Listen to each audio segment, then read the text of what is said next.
Liam, with the run defense overall this season, how much of it is it that camp has a great scheme in place, and how much is it about, hey, mindset, I'm going to beat the man in front of you? Yeah, I think it's a good combination. There's definitely been that point of emphasis as one of the pillars of our defense. I think front variation helps, where you can be in 4-down fronts and 5-down fronts, and being able to create some of those different front structures, whether it's via lining up there, blitzing a second level defender, or even a third level defender, to be able to create some of those different fronts to make it hard on the offense of being able to know where your double teams are and moving it. But the mindset and mentality of that group, individually, guys having the ability to just whip blocks. I mean, that's really what it comes down to so often is, guys, there's a lot of fundamentals and techniques that we coach and that we teach, but, be a football player and whoop blocks and get off blocks and run to the football, and that's kind of been the mindset and mentality of the group. Definitely a lot to improve upon from yesterday, but that is the mindset. Other than getting healthy, what has been sort of the key for Brian's sort of, I guess, recent surge and, being that guy down the field? Yeah, I think cohesiveness, chemistry with the quarterback, being able to get a lot of reps of it. Probably more reps throughout the season of being able to push the ball down the field than even through training camp in a lot of ways. And so a little bit more time on task and guys having some confidence to go out and execute those plays. And so it's been a huge addition to be able to continue to push the ball down the field and attack every blade of grass. And when the defense feels that, it typically will help a lot of other things within the offense. How much have you altered, though, what you guys want? No, I mean, not a ton, I guess. It's more so just you get more and more used to the guys that you're working with, and within this, within the fundamentals, techniques of the system and the plays that you're. Look, it's always you're trying to be players over plays, but also there are things that you want to attack on a specific defense, right? And just finding out, what our quarterback does best, what the other guys do best, and how that fits in with how the defense is playing you. I think we're probably seeing a little bit more single high than we were maybe earlier in the year in some ways. And so that's also helped get some one-on-one opportunities. You guys wanted to get the ball first and were able to score a lot. Just kind of, what is that like, knowing that, hey, we want our offense on the field first instead of deferring to the second half? Yeah, I think it's always something. Sometimes that decision comes down to weather and stuff like that, right? You're going through that process, but for us offensively, the mindset was to start fast and to continue on the trajectory of some of the previous weeks of good execution and guys, bringing some juice early, getting us some confidence early, and that showed up again yesterday that way. I was proud of the way that they went out and executed on that first drive, mixed in a little tempo as well, which I thought they handled well, and something we wanted to do a little bit against those guys yesterday. And so Trevor had great command of what we were trying to get accomplished on that first drive, and starting fast is definitely something that we want to be able to do. Players obviously get momentum and can get your rhythm on the field. Do you feel like as a play caller, momentum can kind of go into it as well? Like you feel like more or less what you call is going to work just because how guys are rolling? Excuse me, absolutely, yeah. I've always fed personally off of players and just their momentum. We talk about momentum a lot, actually, and just in terms of handling, riding, and trying not to get too high, too low. But you can't help but feel when guys have confidence and when you feel like what you're going to call is going to go, right? It's definitely a feeling you get, and you feed off each other. And so there was a lot of times yesterday that you were calling a play and very, very much so expected it to work. And that's a good feeling for all of us to have, right? And so, that's a cool part is when you're feeding off each other. And those guys did execute some stuff and we protected very well in the pass game. And so that in itself is a nice feeling for all of us that you can keep calling it because they're not getting home as much and we're doing a great job. So that allows those routes to continue to develop and get a little bit more open, and the quarterback to continue to have the trust to let it rip. You guys have made it a focal point of it's about us, not about who's on the other side of the ball, doesn't matter where the ball gets rolled out. The concept of hunter or hunted, and where this team and a lot of these same players have found themselves over the last few years, I think has been a topic that's been debated at different points in time. If they play better as the hunter or the hunted, and obviously kind of polar opposite of perhaps what occurred here yesterday coming up this week. How would you assess this idea of trying to focus on it's about us, but also generating this chip on the shoulder of we're hunting them down? Yeah, it is. Look, you've got to respect respect each opponent, because this league is just so competitive. The coaching, like I mentioned, is so high level, and but you watch our tape yesterday, and there's so many good things, but there's a lot to clean up, and there's a lot to coach off of, and I think our guys will watch that and know that. And so, like, when you're so inner focused on getting better, improving the details, fundamentals, and techniques, discipline, like, there's too much to continue to focus on internally than to let yourself. You're going to study your opponent, though. You're going to respect, hey, I got this one-on-one matchup, and this is a big matchup, because that is ultimately what this league is about, is winning one-on-ones, whooping blocks, playing football. And so it's hard to get too carried away with who's ahead, who's behind, where are we.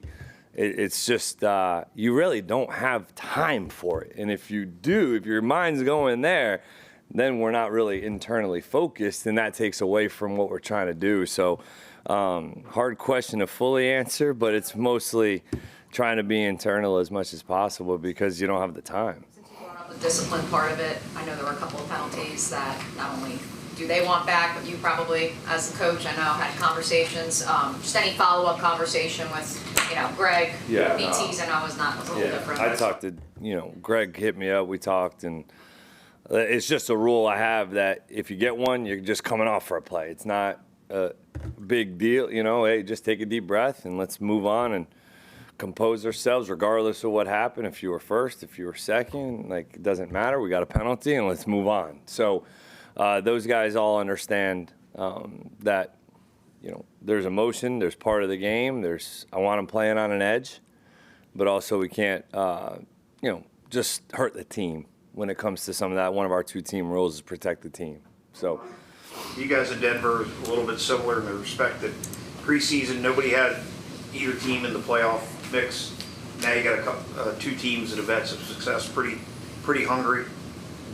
So you kind of facing a mirror image in the attitude, let's say. I would say in a lot of ways that's a good football team. I've been following them and had a lot of crossover tape with those guys. Have watched them execute at a high level from afar, and defensively, do a really nice job. So we know this is a darn good opponent. Going on the road, I think Mile High is a really cool place to play and compete at. You think about football, you think about going and playing a game like this. So, this is going to be a really good challenge for us. As you mentioned, there's a lot of similarities right now in some ways, and being explosive, like that quarterback can run, he can throw it down the field, and their defense is played at a really high level, and it's a good, solid special teams unit as well. So I've always had a lot of respect for Sean Payton. A lot of the guys have pointed to how close the team is off the field, and that you've fostered that environment for them to kind of build those relationships. Why is the off-the-field part so important? Yeah, I think I read one of Cooper Kupp's quotes recently, and he was talking about just how much more you want to be in the building, and how much more you want to do your job at a high, detailed level when you care about the guys next to you, right? And shoot, I was watching a video the other day of, I don't even know, it was some division, it was a D3 college, I can't remember the name, and they were doing a video take of all their players going out to practice, and they were answering a question to the camera, and it was like, what's your favorite part about football? And you watch all these guys come out from all different walks of life, all different human beings, come out and answer the question, and like 90% of the answer was my boys, my teammates, you know. And so that's Pop Warner, high school, college, pro. It doesn't change. And so, yeah, this is our jobs, but brotherhood is actually really what it's about.